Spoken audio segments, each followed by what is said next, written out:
ስኑፕ ዶግ ዘመን የማይሽረው የምንጊዜው ምርጥ ራፐር እንደሆነ ማንንም አይክድም። ነገር ግን አሁን የምናውቀው ስኑፕ ዶግ ድሮ አደገኛ ከነበሩት የ20 ስክሪፕስ አባል የነበረና ብዙ ወንጀሎችን የሰራ ሲሆን ብዙ ጊዜም እስር ቤት ገብቷል። ዛሬም ሁሉም የሚፈሩትንና በመጨረሻም የገዛ ጓደኞቹን የተነሱበትን ስኑፕ ዶግ ታሪክ ይዤላችሁ መጥቻለሁ።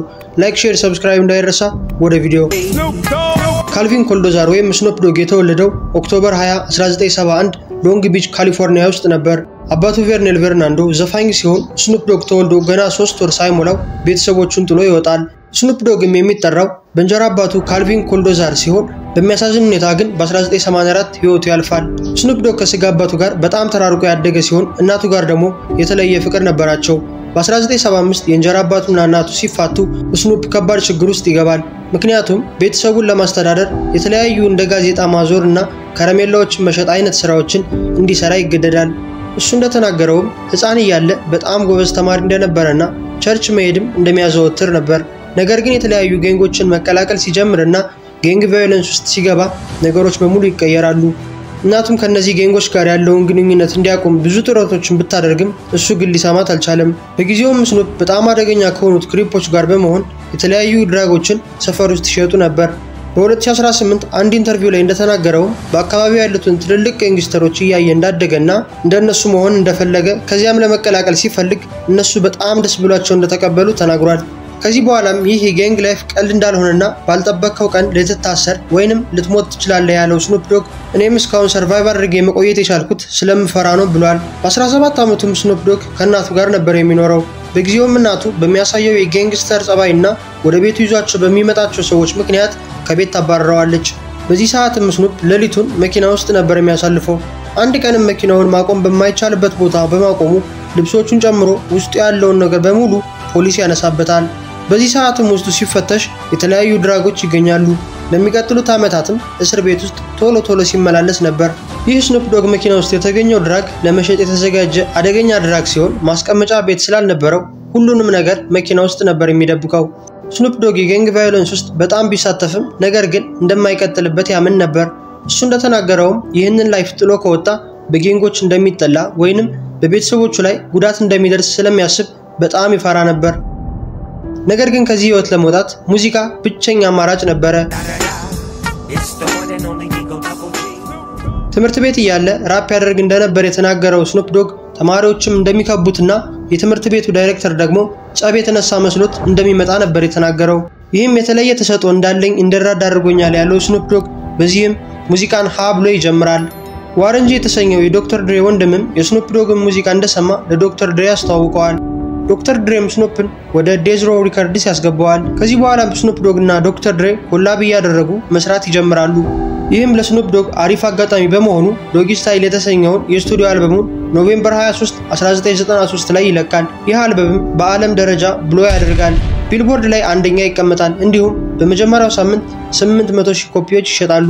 ከዚህ አልበም ጂን ኤንድ ጁስ እና ሁ አም አይ ዋትስ ማይ ኔም በጣም ቫይራል ሲሆኑ አሜሪካ ውስጥም በጣም የተደመጡ 10 ሙዚቃዎች ውስጥ ገብተው ነበር። የስኑፕ ዶግ እውቅና በጣም የተስፋፋ ያለም አንድ ከባድ ክስ ይቀርብበታል። ፊሊፕ ወልደማርያም የተሰኘ ሎስ አንጀለስ ውስጥ የሚገኝ የጋንግ አባል ተተኩሶበት ይሞታል። በዚህም ስኑፕ ዶግ እና ቦዲጋርዱ ይታሰራሉ። ነገር ግን ስኑፕ መኪናውን እየነዳ እንደነበረና የስኑፕ ዶግ ቦዲጋርድም ስኑፕን ከመጣበት ጥቃት ለመከላከል እንደተኮሰ ብሎም ፊሊፕ ወልደማርያም ወዲያው እንደሞተ ለፍርድ ቤት ይናገራሉ። በዚህም ነፃ ይወጣሉ። ፊሊፕ ወልደማርያም ከቤተሰቦቹ ጋር ከኤርትራ ወደ አሜሪካ የተሰደደ ሲሆን በ1993 በከባድ ተኩስ ህይወቱ ያልፋል። ከዚህ በኋላ ስኑፕ ከቱፓክ ጋር ኮላብ አድርገው አሜሪካዝ ሞስት ዋንትድ የተሰኘውን ሙዚቃ ሰርተዋል። ይህ ሙዚቃም ቱፓክ ከሰራቸው የመጨረሻዎቹ ሙዚቃዎች ውስጥ አንዱ ነው። በ2002 ስኑፕ ዶግ ፔድ ዘ ኮስት ቱ ቢ ዘ ቦስ የተሰኘውን አልበሙን ይለቃል። ይህም 1.3 ሚሊዮን ኮፒዎች ሲሸጥ ፍሮም ዘ ቸርች ቱ ዘ ፓላስ እና ቢዩቲፉል የተሰኙት ሙዚቃዎች በጣም ሂት ሆነው ነበር። ይህ አልበም በዴዝሮ ሪከርድስ ስላልነበር የተለቀቀው የተለያዩ አዳዲስ አርቲስቶችን አሳትፏል። በ2016 ደግሞ ኩል ኤድ የተሰኘውን አልበሙን ይለቃል። ይህ አልበም እንደ ዊዝ ካሊፋ አይነት ትልቅ ራፐሮችን አሳትፏል። ስኑፕ ዶግ ከሙዚቃ ባለፈ በጣም ብዙ ፊልሞች ላይ ተሳትፏል። ከኮሜዲ ፊልሞች ከዊዝ ካሊፋ ጋር ማክ ኤንድ ዴቪን ጎ ቱ ሃይ ስኩል፣ ሶል ፕሌን እና ስኬሪ ሙቪ ላይ የተሳተፈ ሲሆን የሆረር ፊልሞች ላይ ደግሞ ቤቢ ቦይ፣ ቦንስ እንዲሁም ደዋሽ አይነት ፊልሞች ላይ ተሳትፏል። የስኑፕ ዶግ ህይወት በእንደዚህ አይነት መልኩ አሪፍ ሲሆን ነገር ግን ከጀርባ ጥሏቸው የመጣቸው ጌንጎች ደስተኛ አልነበሩም። ስኑፕንም እንደከዳቸውና በማንም የጌንግ አባል ክብር እንደማይሰጠው ይናገራሉ። በ2015 ቢግ ፍሎሲ የተሰኘው የሮሊንግ ትዌኒስ ክሪፕስ አባል የሆነ ሰው ስኑፕ ዶግም በግልጽ ለሎንግ ቢች ኮሚኒቲ ምንም አይነት ድጋፍ እንዳላደረገ እንዲሁም ያለውን ዕውቅና ተጠቅሞ በሮሊንግ ትዌኒስ እና በኢንሴን ክሪፕስ የተነሳውን ጸብ ለማብረድ እንዳልሞከረ ይናገራል። በዚህም የተናደደው ስኑፕ ዶግ እሱ የሎንግ ቢች ኪንግ እንደሆነና እሱ ነገሮችን ቢሞክርም ብዙ አባላት ግን እንዳገለሉት ነበር የገለጸው። First of all you niggas talking that shit about Snoop can't come to the hood, he can't do this. I can do whatever I like when I like. You niggas is 50 years old. You can't get a job, cuz? You mad at me, cuz? Cause I won't help you no more? Cause I can't do nothing to help you no more? Cause I'm focused on helping out the kids? ከዚህ በኋላ ስኑፕ አንድ ማስታወቂያ ክሪፖችንና ብለዶችን በሚያስታርቅ መልኩ ይሰራል። ይህ ግን በሁለቱም ጌንጎች መካከል ትልቅ ተቃውሞን ያስነሳል። እነሱ እንደሚሉትም ይህ ከባድ ዲስሪስፔክት እንደሆነና ጥልቅ የሆነውን የክሪፕና የብለድ ጸብ ለማስታወቂያነትና ለብር እንደተጠቀመ ይናገራሉ። ስኑፕ ያሰበው ሐሳብ አሪፍ ሆኖ ያለ ነገሩን ለቢራ ማስታወቂያነት መሆኑ ግን በሁሉም ዘንድ ቁጣን ያስነሳል።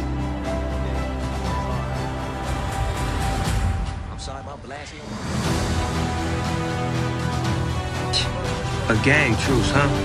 I never thought I'd live to see. ከዚህ በኋላ ስኑፕ ዶግ ዘ ዶግ ሃውስ የተሰኘ የተለያዩ ጀርሲዎችና አክሰሰሪዎች የሚገኙበት ስቶር ይከፍታል። በሩ ላይም ስኑፕ ዶግ የክሪፕ ልብስ ለብሶ የተቀመጠ ቅርጽ አለ። ይህ ስቶር ከተከፈተ ከትንሽ ቀናት በኋላም ይህ ሰማያዊ የነበረው ቅርጽ ሙሉ በሙሉ ቀይ ተቀብቶ ይታያል። ይህንንም ያደረጉት በግልጽ እንደሚታወቀው ብለዶች ነበሩ። ስኑፕ ስለዚህ ነገር በግልጽ ምንም ያለው ነገር የለም።